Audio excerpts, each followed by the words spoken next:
Nelson Mandela once said, "There is no keener revelation of society's soul than the way it treats its children."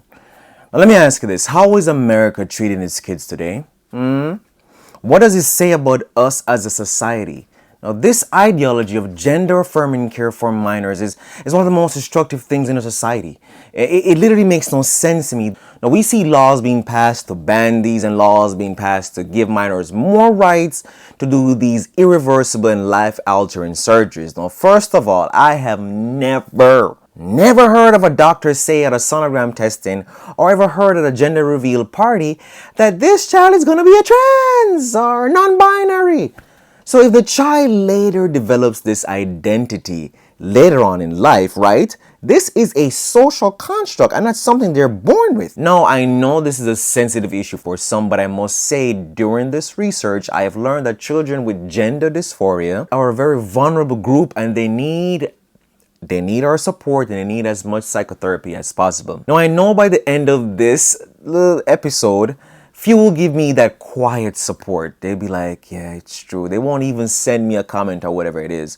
But I will get loud outrage from most. Well, let's dive deep into this issue and expose it for what it is, you know? So the idea that any child who is experiencing distress that they believe is related to their sex and that this child must then be immediately given hormonal treatment and a surgery to the sex of their choice without informed consent is madness. This is a crazy idea.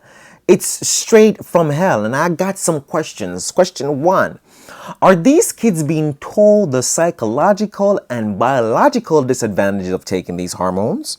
Do we know the long-term effects on bone strength and brain maturation, loss of fertility, and the ability to engage in sexual intercourse in the future?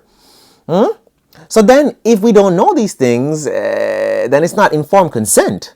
Question 2. Where is the scientific evidence or the debates that show you that the benefits of this intervention outweigh the negative effects? Question 3. Who really benefits?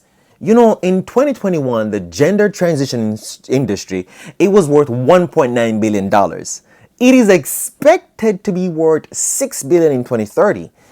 The 2 to 4 hour mastectomy surgery, it costs anywhere from $9,000 to $17,000. So there's an opportunity to make money here, and not just some money, lots of it. And you know, anywhere money is being made, Bill Gates will be coming soon, okay? Question 4. How is it that children under 18 cannot use a tiny machine by law in California, but they can have irreversible gender surgery? Make that make sense to me. These are the types of left-leaning ideologies that are destroying the country. And you think they care about our kids? If they truly cared, there would have been a law, federal law, banning all guns from anyone under 18. And for those saying, yes, talk about guns, that's what's killing our kids, and leave gender-affirming care out of your mouth, I would say to you, shut your mouth, okay?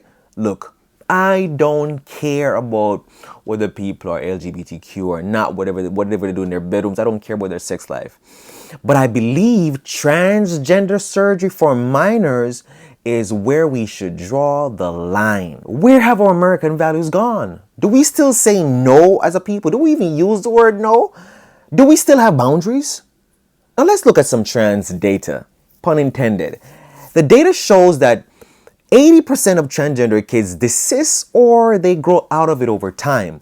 However, there seems to be a higher proportion of girls who persist into their gender of choice way into adulthood. And that's because girls suffer more from gender dysphoria. Boys tend to grow out of it. So we got to be even more so careful with how we cut off their little thing. You understand me? In the US, 42,000 children and teens were diagnosed with gender dysphoria in 2021. If that sounds like it's small, that's about triple the number in 2017. One UK clinic, Tavistock Clinic, reported a 400% increase from 2015 to 2020 of referrals for gender dysphoria issues. Ironically, this same clinic was forced to stop giving kids under 17 puberty blockers.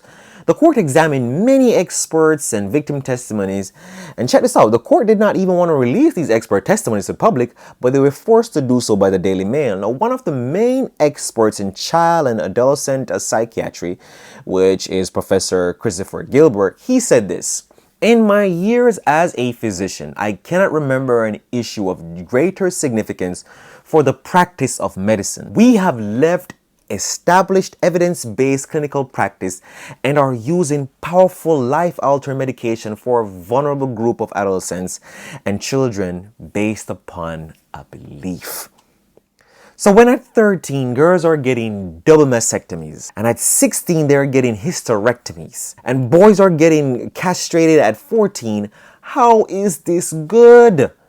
What's causing this sharp rise in numbers, man? Social media, we know, it also plays an important role in influencing these kids to transition. Now, many of these kids, they believe that they will gain popularity among their peers because it is cool to be trans. You know, puberty blockers are known to have 4 times an increased risk in biological females and 3 times increased risk in biological males for deep vein blood clots. Okay? Blood clots. I'm Jamaican. Sorry, every time I hear blood clots, my mind, you know. Lupron is one of the most widely used puberty blockers, and a recent whistleblower revealed that depressed girls express more emotional and behavioral problems and a greater body dissatisfaction when taking Lupron. Now, Lupron also lists on its label emotional instability as a side effect. Lupron is also linked to osteoporosis, mood disorders, seizures, decreased libido, continual vaginal bleeding, and many more. Check this out. Fun fact, puberty blockers are also used to chemically castrate violent sex offenders in prison. Let that marinate for a second. This is what we're actually using on our kids. Now, some may say that these interventions, they prevent suicide. So it's better to have a living trans son than a dead daughter. That kind of makes sense, I'm not gonna lie. Though that may seem logical, there is no scientific evidence to back up the claim that it prevents suicide. Now, here are the real underlying reasons for suicide amongst trans kids. A Swedish study found that trans kids have a 19 times higher rate of suicide than matched controls. Now, Seven Roman, a Swedish specialist in child and adolescent psychiatry, he writes this: "Research shows that 75% of patients with gender dysphoria have other psychiatric problems. In the group of children and young adults, autism, eating disorders, and self-harm behaviors and abuse are very common. For all these conditions, there is evidence-based treatment. Given such, gender dysphoria often disappears as it is usually is secondary to these conditions." Now, the Swedish National Board of Health and Welfare are now revising their treatment guidelines and have released a preliminary report. This is what they said: "People with gender dysphoria, especially young people, have a high incidence of co-occurring psychiatric diagnosis, self-harm behaviors, and suicide attempts compared to the general population." Now, co-occurring psychiatric diagnoses among people with gender dysphoria are therefore a factor that needs to be considered more closely during investigation. Suicide mortality rates are higher among people with gender dysphoria compared to the general population. At the same time, this is very important, people with gender dysphoria who commit suicide have a higher rate of co-occurring serious psychiatric diagnosis, which in themselves, they sharply increase risk of suicide. Therefore, it is not possible to ascertain to what extent gender dysphoria alone contributes to suicide.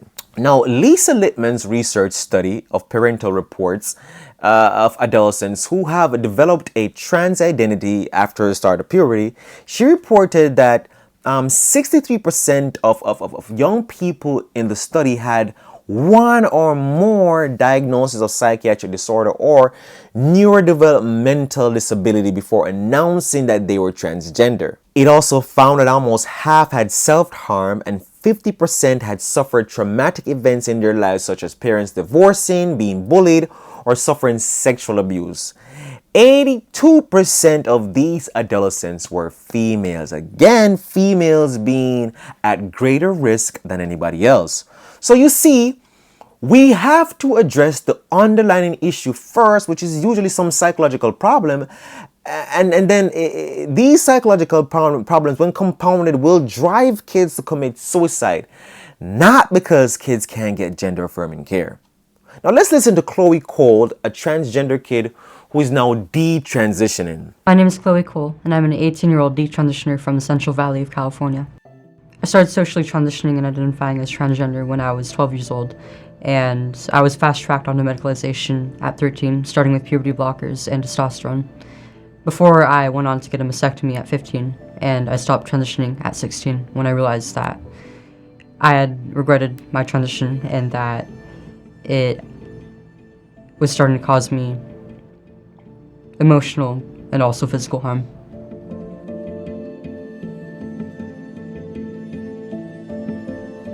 People often blame my parents and they say like they should have known better and that I should be suing them right now, but I think they're victims just as much as I am. My parents actually had pushed back on me medically transitioning at first, but the team of the medical professionals that helped me to push me really to transition never presented any other options. They said that the rate of regret is less than 1 or 2%, and they even lied to my parents that I would be at risk of suicide were I not allowed to transition. My medical transition lasted for about 3.5 years, and during that period of time, there was really only one doctor who pushed back on it, and that was the first endocrinologist who I saw in order to get hormones. He told me and my mom that there would be risks for my brain development, but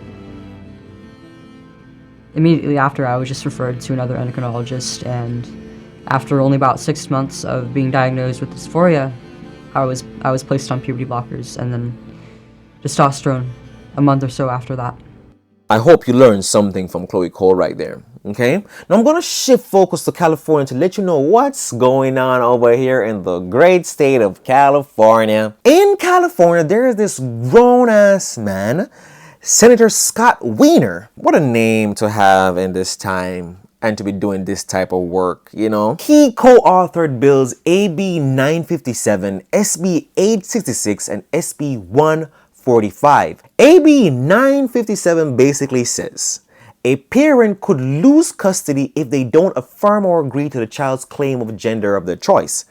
This bill, if passed, will make law that failure to affirm a child's gender identity would be considered child abuse and could lead to authorities taking away your child from you. Senator Wiener, who does not have children, made sure that the bill included that the courts could accept claims of gender abuse from any progressive activist organization as long as they claim to provide services to victims of sexual abuse and domestic violence. That's all they gotta do, is claim they provide it, right? And the court will accept it. Now, this gives organizations more rights than parents. Let's check out SB 145. SB 145 lowers the penalties for adults who have same sex with minors. Let that marinate for a little bit. This is not even a joking issue. Translation. Gay pedophiles could escape felony charge and mandatory requirement to register as a sex offender.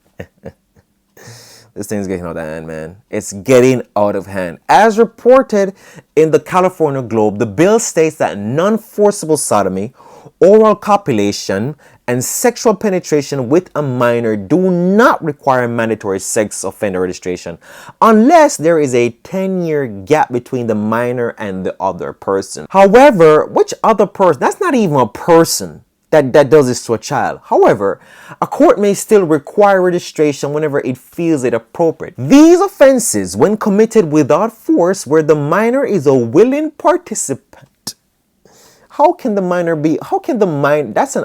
minor willing participant, minor consent. That's an oxymoron. That don't make no sense to me. Where the minor is a willing participant and under the age of 18 are sometimes referred to as Hofshire offenses. Listen, man.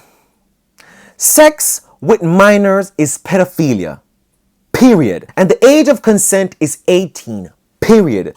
So what the hell is going on here?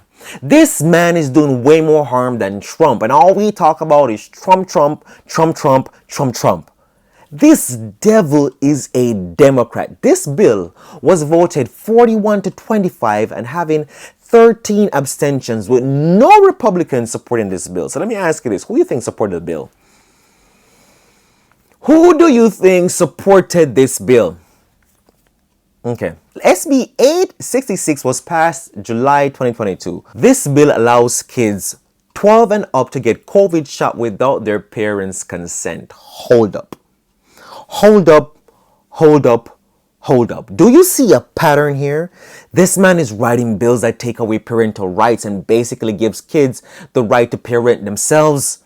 He does not love the family. I'm convinced that this man takes direct orders from the devil. And right next to him is Bill Gates. You see what I'm saying? Children aren't allowed to make certain decisions, well, because they're children. 12-year-olds can't legally drive. They can't buy liquor. They can't open a bank account without their parents' consent. But they can take a vaccine without their parents' consent or even knowing their medical history or what they're allergic to. Huh? And this wouldn't just apply to COVID vaccines. It would apply to any FDA-approved vaccines. California, it seems to me, is turning out to be hell on earth, disguised as a progressive state. Look, man, this thing is just getting crazy. You know, even if you don't believe in God, you can sense that there's something wicked going on here. Look, as a society, we need to do something about this. Children need our protection from day one to when they're 18, and some of them need it way past 18. And they need protection from creeps like Senator Weiner. That's it for today, folks. And remember, if you don't stand for something, you will fall for anything. Until next time.